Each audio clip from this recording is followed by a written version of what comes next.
It's mail time, buds. Fresh and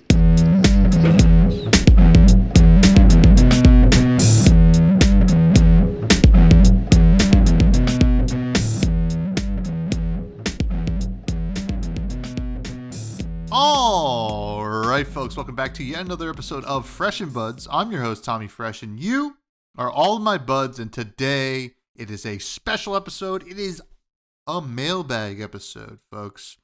You all sent in your questions for yours truly. I'm going to talk about them. We're going to have fun. I just want to scour through them real quick. Did anybody ask what my fresh faves are? Not sure. If they did, I'm going to do it anyway. I'm going to do my fresh faves, my updated fresh faves, of course. We're going to have a great time. I am going on my honeymoon, and I needed to record an extra episode. So we did that. I just recorded with Dagan White as well. So next week, you guys are going to be able to enjoy that wonderful conversation. And for now, you're stuck with me, folks. Buds, you're stuck with me. Although I'd like to think that you like it, maybe. But hey, let's get right into it. First of all, I hope you're all doing well. I know I'm doing well. And I'm excited to do this. I'm excited for High Seas. I'm excited for Pro Tour London. But most of all, I'm excited to answer these mailbag questions. But first, I want to do my fresh faves just because it seems like fun. And I'm going to do it off the dome. I am always thinking about it, though. And the answers always change. And for those of you who don't know, the fresh faves are when I ask my guests some of their favorite questions. No, some of their favorite cards, I should say, not questions. Although it could be some of their favorite questions from that interview, I will say. But first, we got to ask, Tommy, what's your favorite hero? I think it's pretty clear it's Riptide. Although Leviathan still has a really pretty important place in my heart. And yes, the cosplay is coming. I actually mentioned it on the Dagan White episode, just so you know. So stay tuned for that next week. Yeah, Riptide is just so cool. I think really, I fell in love with Riptide as soon as I saw the art. Just kind of grotesque, but in a nice way, I would say. And really just does stuff that a ranger doesn't do, which I think is really neat, right? Like, I like when, heroes do a twist on what we know, right? Certainly, you can just play the Riptide that buffs arrows and shoots them, but you really want to do the trap stuff. But you can also do some cool other stuff as well, and some really cool interactions. My favorite weapon? Now, this is a tough one. If I wanted to go with Leviathan-themed stuff, I would have to say Hexagore. It's not good, but I like Hexagore. I mean, it can be good, but it's really hard to make good. And honestly, it could be a real problem if it ever was really good. So we will see if that ever happens. Raiden is always kind of in my mind as a really neat weapon. It just was so cool, I felt like. And there still is, actually. And more recently, Obsidian Firevein is such an awesome dagger. It does the thing, right? Like it tells you exactly what you want to be doing with it, and you get after it, which a lot of the warrior weapons do that, but it kind of telegraphs in a unique way. I think that, listen, am I going to go over the top with this with a buff, or am I just going to play an instant and just give it the +1 and go again? Kind of interesting, makes the decisions tough, but then in the late game when you're fully turned on with your fealties, almost said frailties. You don't want frailties if you're Fang. I will say that. You start going ham. So those are 3 good answers for that. Favorite card you throw into your deck? Oh, man. I mean, I made a post on Blue Sky not too long ago talking about pet cards. I love Give and Take. It's not my favorite card, but it is really cool. I'm really loving Chain Reaction right now. Like, to be honest, it just makes me want to play funky cards in Riptide. I'm praying for more cool cards to play with Chain Reaction in that deck. But Jeez. Murky Water, honestly, is tough to beat, right? Just is, I mean, it's a Riptide spec. So, obviously I'm pretty interested in that. And so is Intoxicating Shot, which is another spec. Holy moly. I like the Riptide specs, folks. What can you say? Although most of the cards that mention traps are specs for Riptide anyway. Although they really want the Azalea trap deck. Maybe Marlin's going to play traps. I'm not sure. I doubt it based on the hero ability, but you never know. You really never know. Now, what class and talent would I be in the world of Wraith? I think personally, so I've noticed that guests take this in two different ways, which both are correct because there's no wrong answers. They look at it as like, this is a literal interpretation to me. So like for me, I think really like the cold weather. So like ice, and then I am kind of brutish, so it'd be like Ice Brute or something like that. But if I were to kind of pick based on like characters I like to play in like other games and stuff like that, I would say I've always kind of liked bow characters. So like maybe a ranger, maybe I think like Lightning Ranger, but not like Lexi though. Like I don't know. So maybe like Earth Ranger would be pretty neat actually. Now you think about that, it's like kind of defensive ranger, much like Riptide, I guess. But hey, whatever works. And then my GOAT set is constructed wise has to be heavy hitters, and right now, if I were to say limited, it would be Rosetta. I thought that was such a fun limited set and just really challenged me personally in a lot of different ways to kind of like read signals and stuff like that. And I think I haven't played enough of the Hunted limited so far. I think I would probably get a little bit of that as well. Although we're kind of getting to the end of that season, so probably a little bit until I get to draft that again. But High Seas could beat both of those sets as the greatest set of all time. So we'll see. We've been pretty blessed in the past 2 years, I would say, with some great sets. Welcome to Wraith is still such a banger. Like kind of an all-rounder, I would say, that the limited was awesome. The hero design for the constructed is pretty awesome as well. Although, sure, they didn't age as well. Although Dorinthia is doing okay these days, kind of shows up. I would say that Welcome to Wraith is probably the all-rounder of the kind of category. But yeah, those are my fresh faves. In case anybody cared, drop your fresh faves in the comments below. How about that? Never really thought to ask people to do that. Do that. I'll read them. I'll like them. I'll even give them a heart. But we got to get to the mail. The mail never stops. And here we go. I posted this on YouTube and I posted it in the Buds Discord. We only got one hit on YouTube, but I got a ton of stuff in the Buds Discord. Some repeat askers. So I'm going to just read them all. Doesn't matter. And I'm going to just read them in order from when I got them. There's going to be no rhyme or reason here. We're just having fun. First, Junior, of course, asked, define mailbag. Now, a peek behind the curtain, Junior is a mail carrier out in the real world. So, define mailbag. I would say, well, literally, it is a bag where you carry mail. Now, right now, it is an episode of a podcast where I read listener questions and mails and comments and stuff like that. Now, if I were to, what's a mailbag in the world of Wraith? Technically, we have couriers in like metrics and stuff, but what if like here's the bag where I give you mail, but the mail is bad things because I'm going to kill you because this is flesh and blood, and it's a brutal game sometimes. That's what a mailbag is, Junior. Thanks for the question. I see you asked quite a few more, so I'll be getting to those. Pat Shaw, Fab, semi-retired Patrick Shaw, one of my favorite people out there. Hope you're doing well, Pat.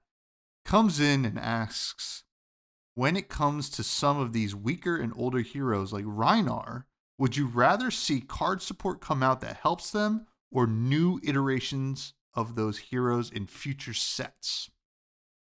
Ooh, this is a good question, because what have we really seen, a good example of this? So, obviously Starvo was kind of different, right? And Arachne is probably the truest of this kind of treatment, where they decided, really, we're not going to really do the contract stuff anymore. We're going to focus on stealth. Here's Arachne, Marionette, as well as Slip Through the Cracks. So I don't mind that. But like, when thinking about a hero like Rhinar, it's kind of interesting. It's hard to make a brute without like kind of giving Rhinar some support, right? Like, I know that KO was the bee's knees, the cat's pajamas coming out of heavy hitters, but Rhinar did get support there. It just didn't really like push the needle where it needed to go. Although, we'll see like random Rhinars just like do crazy stuff at these tournaments, right? Eugene got 9th at Kobe, I think it was, and, totally destroyed Nick Butcher on stream. We're going to see that. That's the nature of the Rhinar deck. And there will be metas where Rhinar just makes sense. I mean, we've seen it before. We've seen Rhinar win in way more powerful versions of Flesh and Blood with things that drew 2 cards. So I think you can do new iterations of the heroes, but Rhinar's a tough one. I would love for Rhinar to just LL, and then we can get like a new kind of like primal, like chieftain Rhinar or something like that. I think, when Kale was on the show for heavy hitters, we definitely speculated on what Rhinar could really be doing there at the Deathmatch Arena, and something along the lines of going to like save KO because maybe he's going to unite the Savage Lands to kind of fight off the Demonastery, or perhaps even fight off Metrics or something like that, guns and metal stuff against sticks and stones. Kind of a fun thing to think about. So we'll see. I don't mind it either way, but I think it's always good to kind of give Rhinar something, or any of these heroes, right? Because people do love these heroes, and I don't think we like. I wouldn't say people want a new Katsu, right? They just want Katsu to be better. If I had to guess, people don't want a new Dorinthia. They just want that Dorinthia to be better. And I think it would be the same for a lot of these like weaker heroes, quote unquote weaker heroes. Junior's back, asking, should non-talent heroes get significantly more specialization cards? Maybe even rainbow of cards that only they can use? That's an interesting question. I don't know about the rainbow. I mean, it hasn't been done, right? But it's not something that can't be done. I mean, it's LSS's game. They can do whatever they want.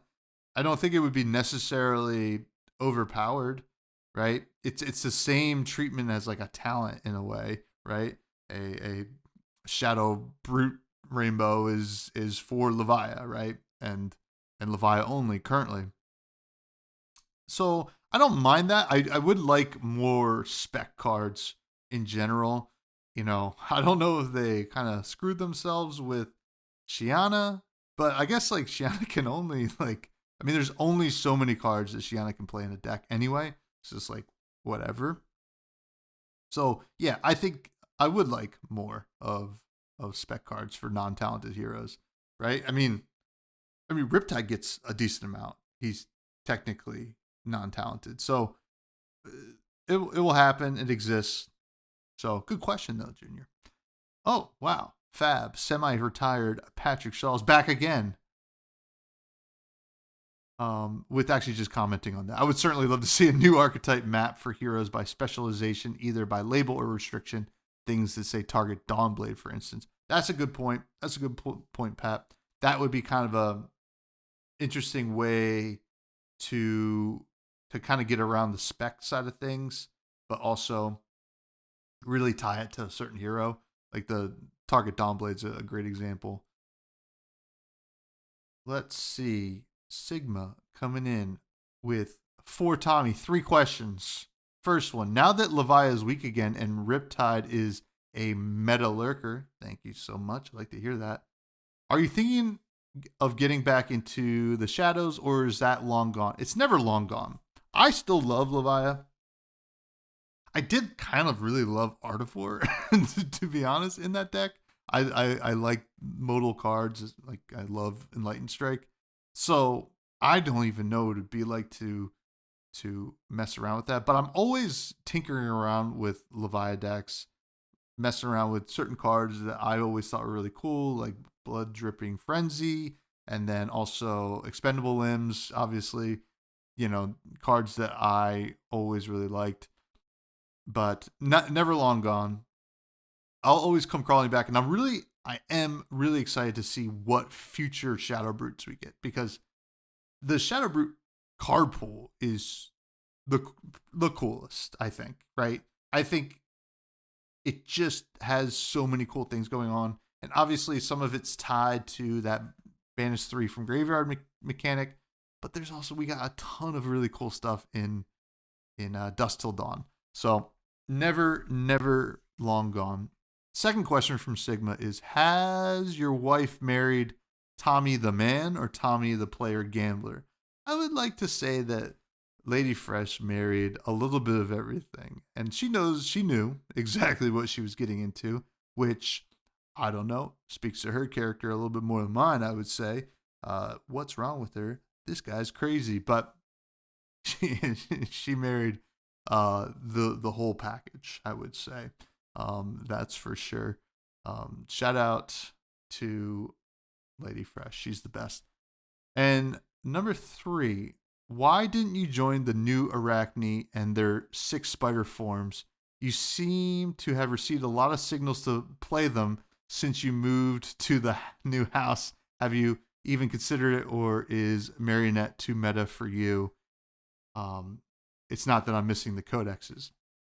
Well, so for some background on that, I do get a lot of spiders here where I live, and I like to post pictures of them, and I kind of like spiders.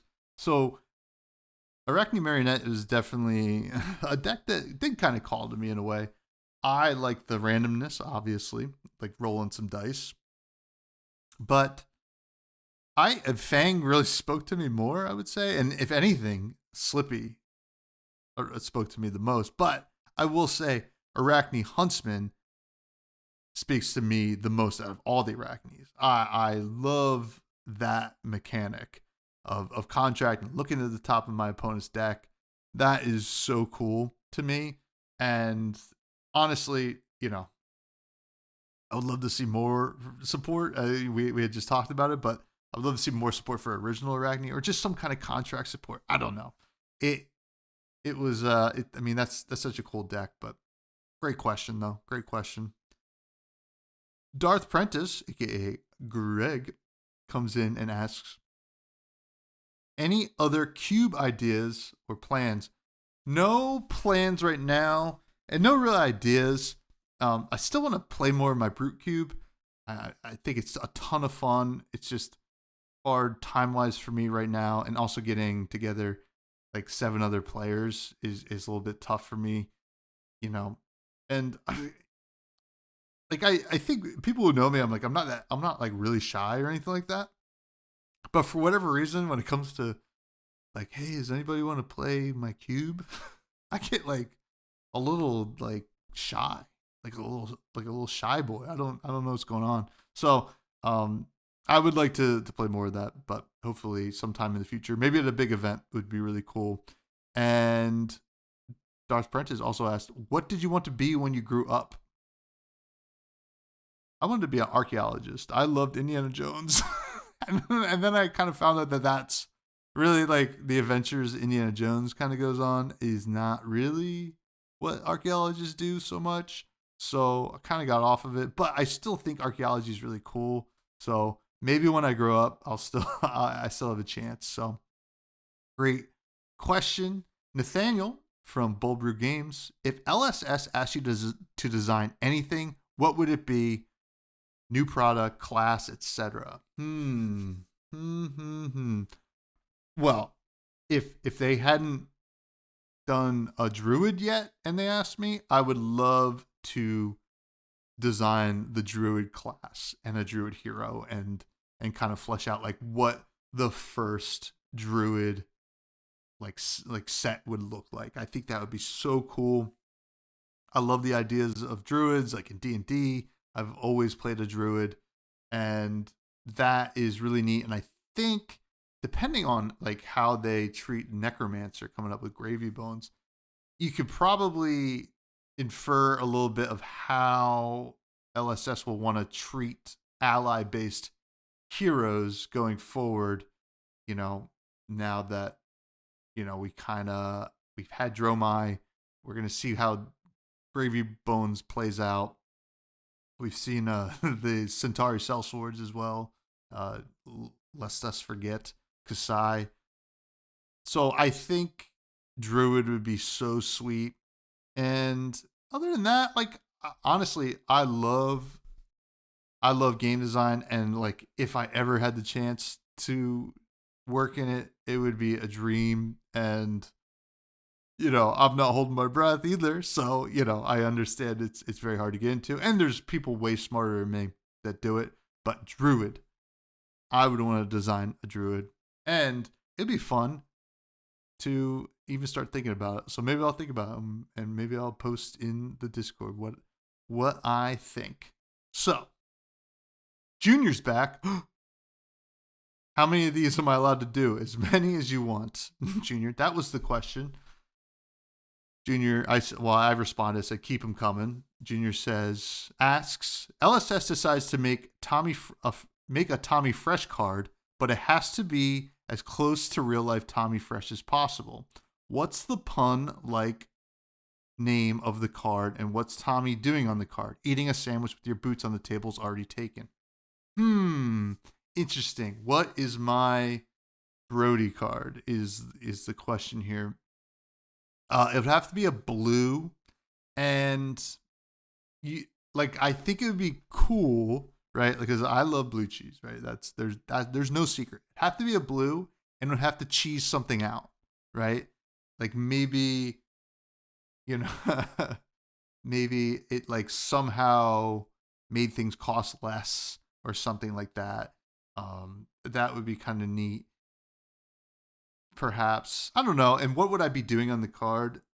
I would be probably talking into like I would want it still entirely set in the fantasy world. Although if they wanted to put me in metrics, I do love the character I played for one of Dead Summer's the spoiler videos for, was it Slay? I think it was Slay, yes. And I played Gambit, the like metrics like radio host, like kind of, I don't know, a little weird radio host. That would be kind of cool to be put in a card as Gambit. That would be so neat. So something like that, but it's blue and it cheats stuff out somehow. It cheeses stuff out, I should say. We're going to somehow cheese it. So I think that is what I would do. Great question, Junior. Thank you. Sigma comes in with another one for Tommy. If you had a superpower in real life, what would it be, and how would it translate to a hero of Wraith? Oh man, that's an interesting one. So this one can be taken, like people like will say that's a weird one, but my reasoning for wanting the superpower is, I think, pretty sound. I would love to be able to stop time, right? That's because I never feel like there's enough time in the day, right? I wish I could just stop time and just nap, right? Sometimes just like get more sleep so that I can enjoy the regular life as much. So, what would that mean for like Flesh and Blood, the world of Wraith, like mechanic wise? I'm guessing more like mechanic wise. I think the hero would. This is a great question. Somehow create a uh, a turn within a turn, if that makes sense. Like some Inception stuff, right? Maybe when your opponent's attacking you, you can kind of create this pause of time where you get to attack back and they get to like block if they want. And like maybe it can only be after their first attack. And the same rules of like combat and drawing and all that still would apply to your hero. Like let's say like it would be a card that you gave up and won't have for your actual turn, right? So but you can do it on your opponent's turn. Probably way too strong. And they can still block, I guess. That's why you have to make it right after their first attack so that they didn't give up their whole hand. But then again, if you kind of put them in a situation, it probably wouldn't work, right? You put them in a situation where they block out except for one card and then they attack with their weapon and you're like, yeah, pause time, attack for 6, kill you. That would be problematic. So it would be that. So I hope it doesn't come to the game because that would be not good. But good question. Nathaniel from Bulbur Games, back again. What talent and hero combination are you most afraid the LSS will make? Ooh, good question. Good question. The fear is always ice, right? The fear is ice, and ice. Oh, I almost said Ice Wizard. We had that. Ice. I don't think Ice Brute would be too oppressive. Ice Mech probably wouldn't be too oppressive either. I don't think. Ice Warrior. I think so. It seems weird to be afraid of a warrior, like being too good. But I think Ice Warrior, off the top of my head right now, would be terrifying because you know that it would probably do attack reactions on a weapon that either already creates a frostbite on hit or the Winter's Bite like discard effect on hit, or the attack reactions will do it, right? So that is a little scary in itself because then you get to get tempo with all these frostbites and then continue to pile on every turn. So like obviously I would hope that they didn't make it so intense, but it would be scary nonetheless, I think. You would hope they would balance any combination, but that one I feel like it would be hard to make. It would be hard to make like regular good, if that makes sense. But great question. Capolo, are you as excited about Fab as when you started? Did you ever had moments that you felt like Fab wasn't for you anymore? Well, I'll start with the second question. I never felt like Fab wasn't for me anymore. I always loved Flesh and Blood. Am I as excited about Fab as when I started? I would say I am more excited. I mean, the initial excitement was really, really grand, right?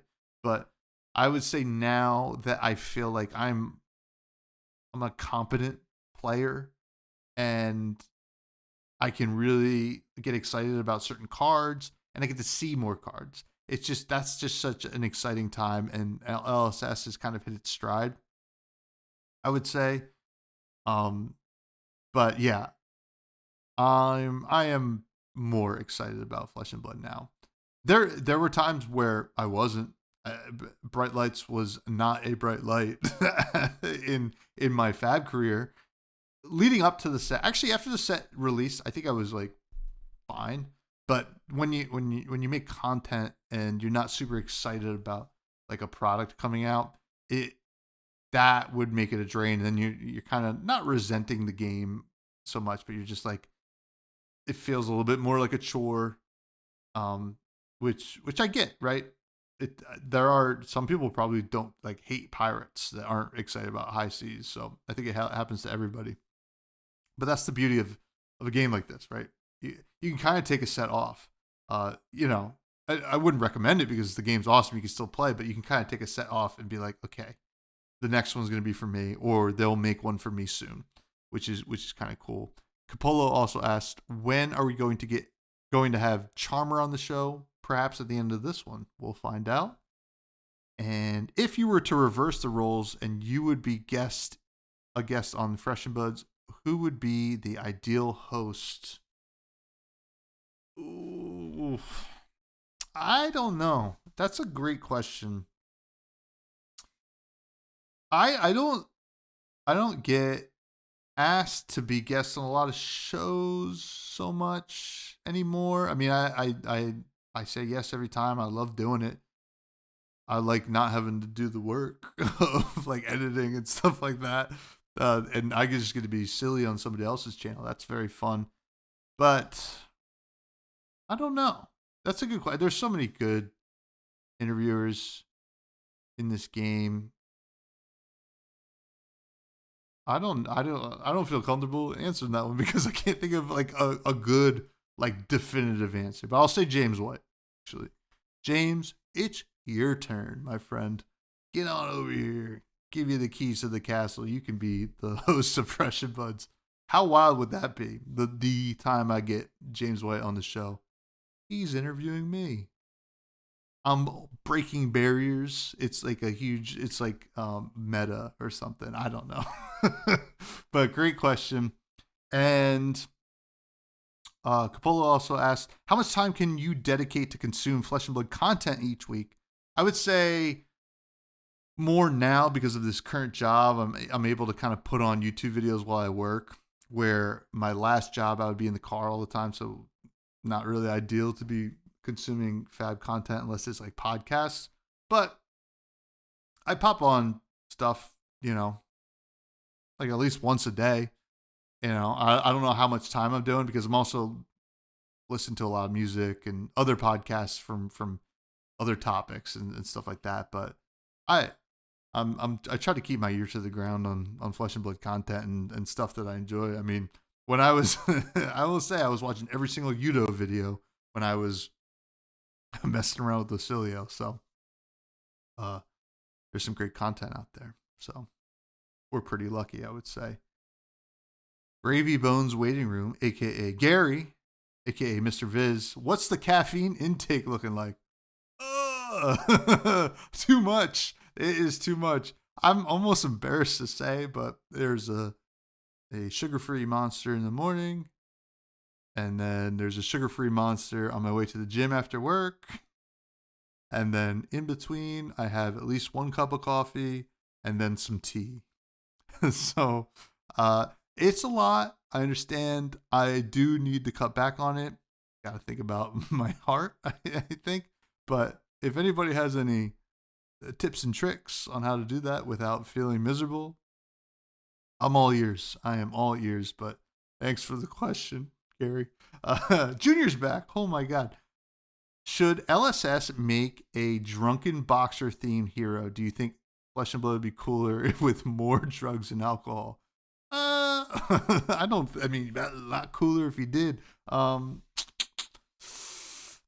don't know if they'd be cooler, but we've gotten like bar fight cards and stuff like that. So, and like Valda's like kind of like a tavern brawler of sorts. So, do we kind of have that? I don't know about the drugs part because don't really. I mean, to each their own. But maybe if it was an 18 plus game, it's 16 plus. We'll give the 16 and 17-year-olds a break on the drug stuff. So, yeah, I don't know. I think Drunken Boxer sounds pretty cool, but I think Valda's kind of that. I'm not really sure, although she does seem, to have her wits about her. So, Darth Prentice is back with another question. What's the freshest book you've read in the past 6 months / year?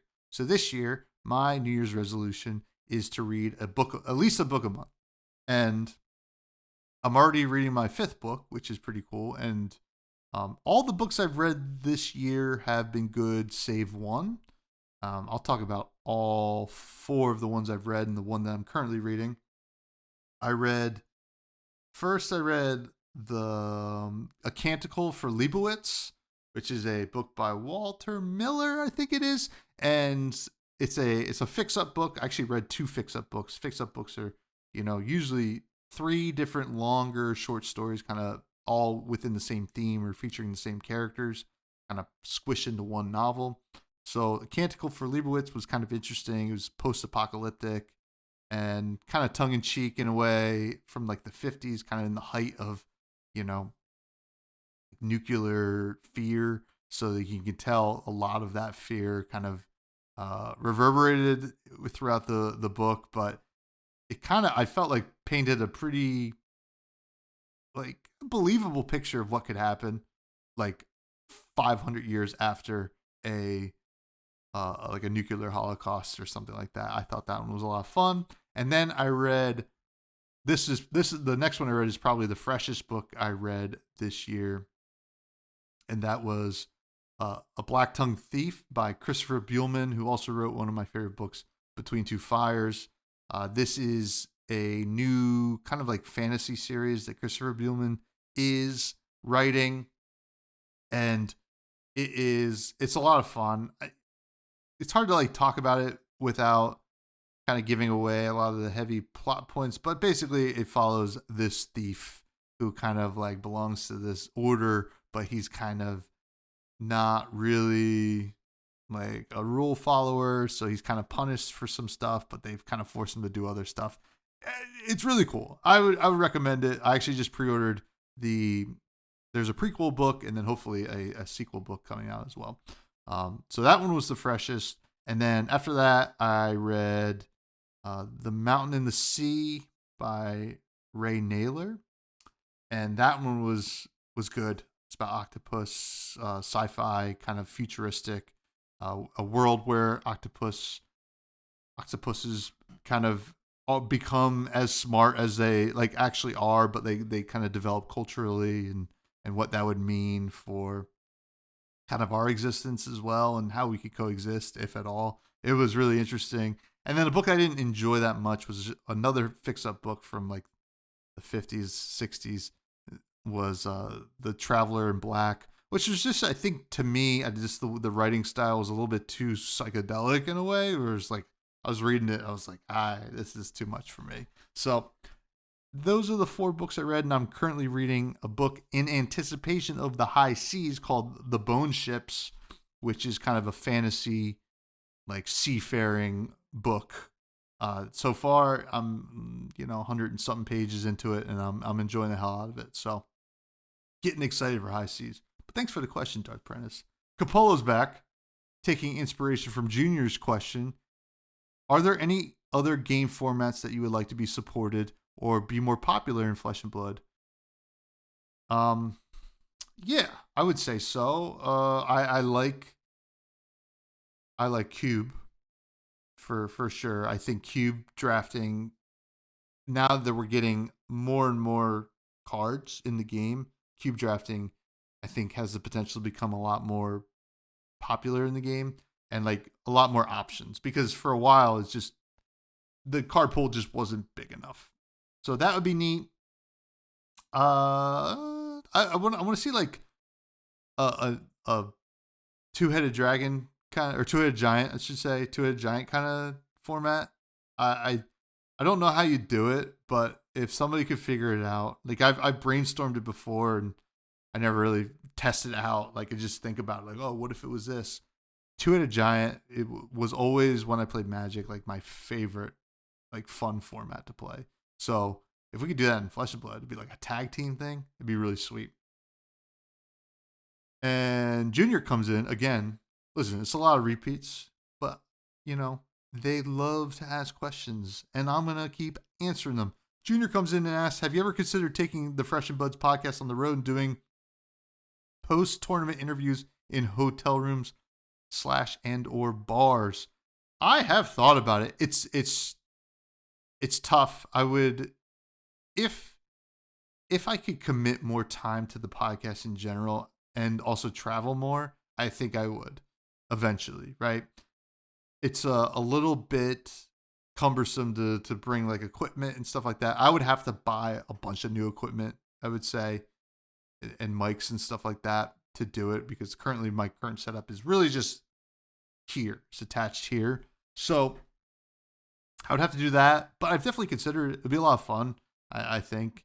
I tried to do, unfortunately I lost all I didn't lose all the footage, but the footage was rough of the Pro Tour New Jersey, which I do still have some of it, so maybe I'll post the audio at some point. But it's like, you remember the Pro Tour New Jersey? That'd be kind of neat. But yeah, great question, Capolo. Again, what do you think are the most cleverly named cards in Flesh and Blood? Hot take: Gravy Bones. You don't type the comment yet. I'm kidding. It's fine. I like Gravy Bones as a name. I do. The cleverly named cards in Flesh and Blood. That's a hard one to say. I think based on what the card does, I think Plan for the Worst is really cool. Like, it's like cleverly named. You're literally kind of like planning for the worst and also bringing the worst to your opponent, which is kind of fun too. I think, oh man, yeah, I would say that. I would say Blood Dripping Frenzy, and this is the card I mentioned earlier, is kind of feels exactly like the name of the card, which is what I look at when I see that. But great question, Cap. Next comes from Remy, who asked, how would you feel about LSS changing the game's font to Comic Sans?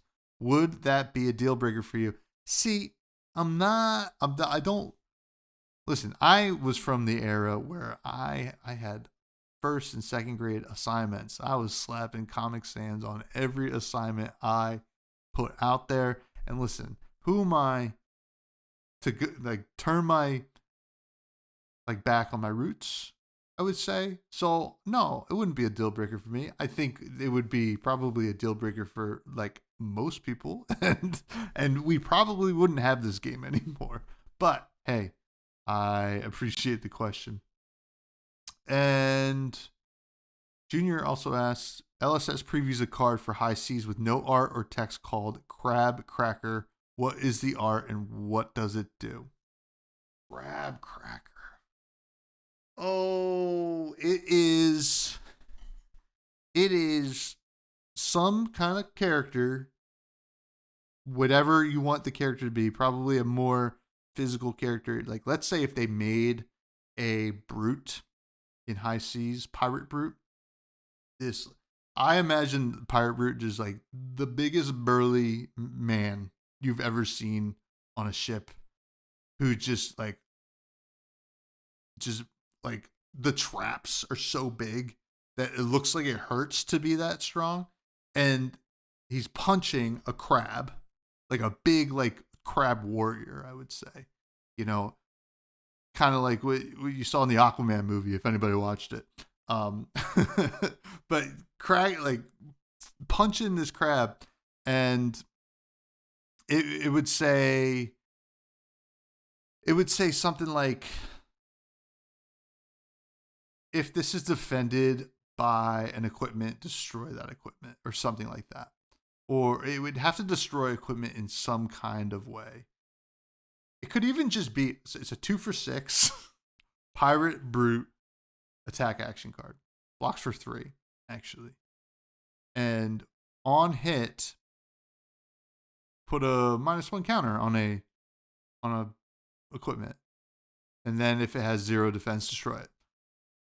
It's not, listen, it's a 2-for-6. You just block 2 cards. Don't worry about it. I think that's probably what Crab Cracker would do. Remy asks, if each hero was a fast food chain, which would they be and why? Ooh, let me bring up some heroes. Jeez. Let's look at some heroes. Going to Fabry. Shout out Fabry. Arachne. I'm going to loop them all together. Arachne is... What is Arachne? I think Arachne... I'm trying to think of fast food. So I'm gonna focus on Marionette because of the randomness. As in, like, you never know if the quality of the food's going to be good. And this is going to go for all the brutes too. So brutes and Arachne are all getting piled together. Levia, Arachne, KO, Rhinar. All getting looped into one place. And I'm trying to think where the quality is kind of a risk. Like when it's good, it's good. When it's bad. Chipotle, I would say, like, I've had like the worst Chipotle. I've had Chipotle where it tastes really good. I've had so much Chipotle where it's like, this is so bad, I'll never go here again. And I've played these high variance decks where you lose so badly that you're like, I'll never play this hero again. So, Chipotle. Aurora? Oh man, I'm gonna have the all the Rune Blades, Aurora, Viserai, Vincent, Chain. Am I missing any? Oh, Florian. And then Briar. They're all going to get the McDonald's treatment, right? They're McDonald's. They're LSS's favorite. There's no doubt about it. And that's because the quality's, I mean, it's good. It's like, you know exactly what you're going to get. Every time you get a Rune Blade, it's probably going to be good at some point. So there's that. Azalea and the Rangers. So Lexi, Riptide, Azalea, soon to be Marlin as well. They are going to be... This is really hard. I don't know why I'm answering this one. I should have said, no, it's my podcast. No, they... Rangers. People are passionate about it. This is like in and out, right? Passionate about it. Might be overrated a little bit. And, you know... And I don't know. I think that's it. That's my opinion about In and Out. But Riptide's really good. So, like, kind of like, it still tastes good. Still could be good. The Guardians, so Betsy, Bravo, Oldham, Jarl. Who else am I forgetting? Valda. All the Guardians. This is Burger King, I guess. You know, kind of like, has this, like, I don't know, like intense, like, aura about it, and it's really not that good, right? But sometimes you're like, I needed that Whopper, right? And you're dealing Whoppers of attacks to people. That kind of makes sense. Ninja, Syndra, Phi, Katsu, Zen. It's got to be one that's really good out the gates, and then something happens it's not that good anymore for a bit. So okay, how about this? It's Wendy's. Wendy's, I think, is really good. But then every once in a while, somebody puts a fake finger in the chili, and people are a little creeped out by Wendy's after that. That's Ninja, and that is also all the bands that Phi got. And then Zen. Dash and the mechs. This is going to be Jack in the Box. It just kind of feels like a mechanical kind of place. And I'm going to leave it at that. The Warriors, Dorinthia, Fang, Bolton, Olympia. Who am I missing? Kasai. This is not good, but reliable. This is Taco Bell. Right? This is like, really, it's not the best of the best. Nobody's going to tell you it's the cream of the crop. But guess what? In a pinch, especially at 3 a.m., you know, you've been testing like Aurora for 10 hours. You're like, God, I need to play something fun. Let me let me grab Dorinthia or something like that. Taco Bell. That is Taco Bell. Illusionist. So Enigma, Dromai, and Prism. This is, I guess, something really good. Maybe like it's a Chick-fil-A, because there's like a kind of religious thing going on too, especially with Prism. Chick-fil-A is Illusionist. What's next? So we did Ninja, we did Warrior, we did Runeblade, Gravy Bones. I don't, that is just gravy from KFC. So Bojangle or like KFC. Gravy Bones is KFC.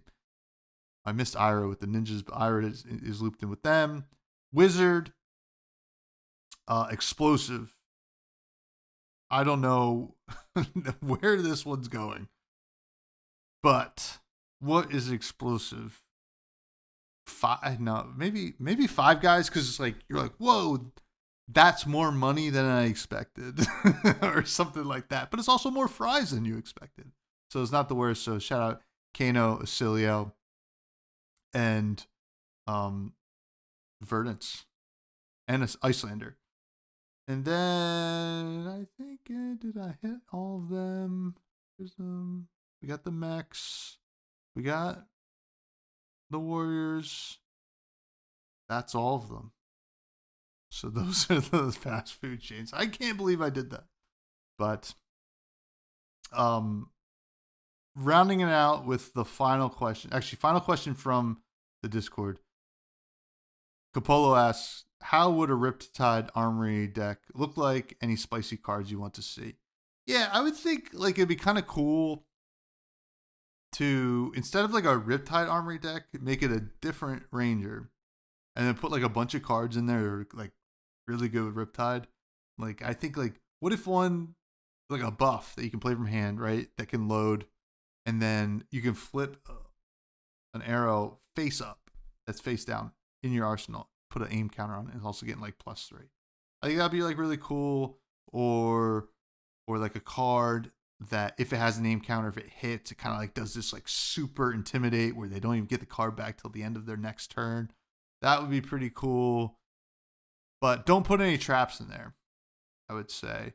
And yeah, I think just things like that would be actually, and the armor. I think at least the arms and the feet, they should also like do stuff with aim counters as well, and have one block with Battle Worn. I think that would be pretty sweet. So LSS, if you're listening, if you want to do something like that, I think that'd be awesome. And because like I think people would complain if there was just a Riptide Armory deck, you know. So we got to put it under the guise of something else. I don't know, maybe like Azalea. So just a word of advice. Thanks for the question, Capolo. And finally, one that was submitted on YouTube from Table and Leg. Shout out, William.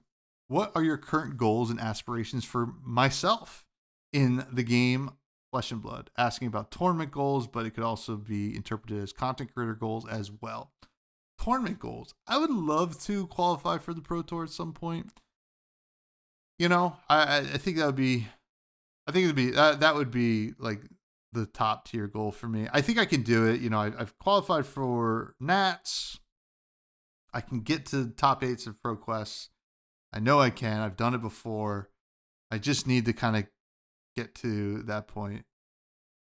Didn't really have a lot of time last year. This year, maybe the second half of the year will be a little bit better. So that would be my goal there. And then to just win the Pro Tour. Obviously, that would be pretty sweet. And then, but here's the thing. If I qualify for the Pro Tour / and win the Pro Tour, I'm doing it on my own terms. It's not gonna be a meta deck. And that's my problem. That's why I won't get there. I realize that. It's something I need to work on. But my goals as a content creator, I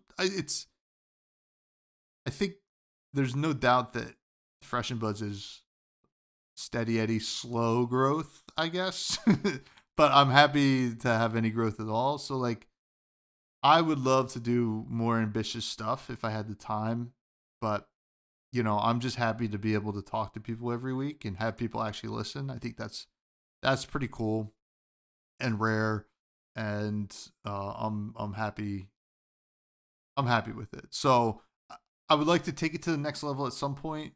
I think I would need to do a couple of things, financially, I think for myself first, so that I can kind of give myself that breathing room.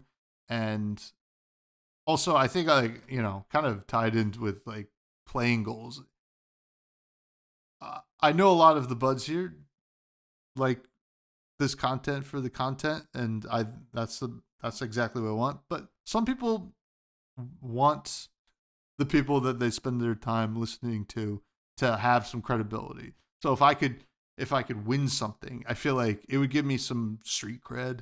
I still would be silly and asking wild questions on the podcast, but some street cred would be cool as well. So, yeah, that's my goals. But that's bringing us to the end of the show, folks. I hope you all have a great weekend. You can continue to find me on Blue Sky at freshbudspod. Please check out my other podcast, Fresh Juice, I do with my cousin. Comes out weekly. And what else? Oh yeah, Bud's Discord, where all those questions came from. Holy moly! If you check out the YouTube, give us the old like, comment, subscribe. It really helps. Comment whatever you can comment. Don't comment too mean of stuff, but you can be kind of cutting towards me. I can handle it. But whatever gets that algorithm going, I guess. I don't know, but hey, listen, I shouldn't be allowed to talk to myself in a mic, at least. So I don't know why I'm allowed to do this, but I'm glad you all listened. And I like to end every episode talking about food. And what food do I want to talk about? Ooh, so over the weekend, we had people over and we were like deciding what to do. We had some people that were lactose intolerant, so like maybe nothing like food wise to like make with cheese in it or anything like that. So we did like a taco station or whatever, and we made this chicken with this like in the crock pot. So it was like pulled chicken, but we had this like jar of salsa that was like a really smoky salsa. So it almost came out like this medium heat, smoky, almost barbecue, but like not like sweet like barbecue chicken. That was like so good. We had a bunch of leftover. I had it for like lunch for like 2 days. It was sick. And Charmer is not getting on this podcast. I got bad news. Stay fresh.